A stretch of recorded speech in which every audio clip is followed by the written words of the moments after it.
স্বৈরাচার সরকারের পতনের পর বাংলাদেশের মানুষের কাছে সবচেয়ে বেশি কাঙ্ক্ষিত ছিল একটি সুষ্ঠু নির্বাচন এবং গণতন্ত্রের পথে হাঁটা।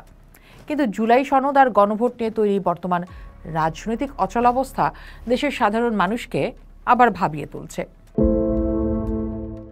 অন্তর্বর্তী সরকারের ৯ মাস ব্যয় করে করা ঐকমত্য কমিশনের ফলাফল কার্যত ব্যর্থ হতে যাচ্ছে বড় রাজনৈতিক দলগুলোর অনৈক্যের ফলে। নির্বাচনের যখন আর মাত্র ৩ মাসেরও কম সময় বাকি, তখন জামাত বলছে নির্বাচনের আগে জুলাই সনদের আইনি ভিত্তি প্রয়োজন, আর বিএনপি বলছে জাতি যখন নির্বাচনের মাঠে, সনদ বাস্তবায়নের দাবি কেন রাজপথে। একই সাথে অনেকে প্রশ্ন তুলছেন, জুলাই সনদ বাস্তবায়নের জন্য যে গণভোটের দাবি কয়েকটি রাজনৈতিক দল করছে, তা দেওয়ার এখতিয়ার কি এই সরকারের আছে? তার সাথে নেটিজেন এবং সাধারণ মানুষের মনে প্রশ্ন, কেন এই গণভোট? এটা কি সাধারণ মানুষ বুঝতে পারছে? কি কারণে এই গণভোট? এটা তারা কেন দিবে?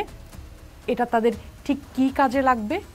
এই প্রশ্নগুলি যেন সাধারণ মানুষের মনে ঘুরপাক খাচ্ছে। রাজনৈতিক বিশেষজ্ঞ বা বিশ্লেষকরাও এই পরিস্থিতির সমালোচনা করে বলছেন, জুলাই সনদ বাস্তবায়ন আদেশ জারি এবং গণভোটের সময় নিয়ে বড় রাজনৈতিক দলগুলোর পাল্টাপাল্টি অবস্থান দেশের জন্য এই মুহূর্তে দুর্ভাগ্যজনক। যেমন বাংলাদেশ রাষ্ট্র সংস্কার আন্দোলনের সভাপতি হাসনাত কাইয়ুম মনে করেন, এমন কার্যক্রম প্রমাণ করে যারা জুলাই গণ অভ্যুত্থানে নিহত ও আহত হয়েছেন তাদের প্রতি এই দলগুলোর কোনো শ্রদ্ধা নেই। এই বিভেদ ঐকমত্য কমিশন এবং অন্তর্বর্তী সরকারের কার্যকারিতাকেও প্রশ্নবিদ্ধ করেছে। অনেকেই বলছেন রাজনৈতিক দলগুলো বর্তমানে দলীয় স্বার্থকে প্রাধান্য দিচ্ছে। জুলাই সনদ বাস্তবায়নের পদ্ধতিগত মতপার্থক্যকে সামনে এনে এবং নিজেদের পছন্দমতো পদ্ধতি চাপিয়ে দিয়ে তারা নিজেদের প্রভাবশালী প্রমাণ করতে চাইছে। এই প্রভাব বিস্তারের মাধ্যমে নির্বাচনের আগেই ভোটের মাঠ দখল নিতে চায়, যা একটি সুস্থ গণতান্ত্রিক প্রক্রিয়ার পরিপন্থী। আর এই ক্ষেত্রে সরকারও দায়িত্বহীন আচরণ করছে বলে মনে করেন হাসনাত কাইয়ুম। তার মতে, সরকার এখন বলছে রাজনৈতিক দলগুলো নিজেদের মধ্যে বসে ঐক্যবদ্ধ সিদ্ধান্ত নেই, কিন্তু সরকারের উচিত ছিল বিবদমান দলগুলোকে একসাথে নিয়ে ইনফরমালি হলেও বসা এবং আলোচনা করা। তিনি হুঁশিয়ারি দিয়েছেন, উদ্ভূত জটিল পরিস্থিতির কারণে আগামী নির্বাচন যদি ফেব্রুয়ারিতে না হয়, তাহলে এর দায় দায়িত্ব রাজনৈতিক দলগুলো নেবে না, এর দায় সরকারকেই নিতে হবে। তার মতে, এভাবে কোনো সমাধান হবে না। সরকার যে সিদ্ধান্তগুলো দিয়েছে তার সব দল মানেনি। এখন জুলাই সনদ বাস্তবায়ন আদেশ জারি, গণভোট সহ বিভিন্ন বিষয়ে সরকার যে সিদ্ধান্ত দেবে সেটা যে সবাই মানবে, সেই ভরসা করা উচিত নয়। রাজনীতিবিদ এবং এই খাতের বিশেষজ্ঞদের মতে, গত 1 বছরে সরকার অর্থনীতি, আইন শৃঙ্খলা, মানুষের মৌলিক অধিকারের ক্ষেত্রে কাজ করার চেয়ে সবচেয়ে বেশি অগ্রাধিকার দিয়েছে সংস্কার ইস্যুতে ঐকমত্যের উপর। সেই জন্য এই সরকার সর্বোচ্চ সময় এবং পর্যাপ্ত অর্থ ব্যয় করেছে। বেশ কিছু জায়গায় রাজনৈতিক দলগুলোর মাঝে মতৈক্য হয়েছে, কিন্তু বাস্তবায়নের ক্ষেত্রে এসে আবারও তা গুবলেট হয়ে যাওয়াটাকে অনেকের মনেই সরকারের সদিচ্ছা নিয়ে প্রশ্ন উঠেছে। যেমন এবি পার্টির চেয়ারম্যান মুজিবুর রহমান মঞ্জু মনে করেন, বল যেহেতু সরকারের কোর্টে, সরকার যদি নিজেরা সিদ্ধান্ত দেয় এবং সেটি কোনো রাজনৈতিক দল মানলো আবার কোনো দল মানল না, তাহলে পরিস্থিতি খুবই জটিল হয়ে পড়তে পারে, যা নির্বাচন অনুষ্ঠানের অনিশ্চয়তা সহ দেশকে অস্থিতিশীল পরিস্থিতির দিকে ঠেলে দিতে পারে। এটি ফেব্রুয়ারির নির্বাচনকে শঙ্কার মধ্যে ফেলতে পারে। নির্বাচন শঙ্কার মধ্যে পড়লে সবার জন্যই তা বিপদ। তার মতে, সরকারের এখন করণীয় হলো সব দিক বিবেচনা করে একটি চূড়ান্ত সিদ্ধান্ত জানিয়ে দেয়া। আর এই জায়গাটিতেই বর্তমান সংবিধান মেনে শপথ নেয়া অন্তর্বর্তী সরকারের গণভোট দেওয়ার এখতিয়ার নিয়ে প্রশ্ন তুলেছেন কবি ও চিন্তক ফরহাদ মাজার, যিনি জুলাই অভ্যুত্থানের পর এই সংবিধান বাতিল করার মত জানিয়েছিলেন। তার মতে, গণভোট কে দেবে?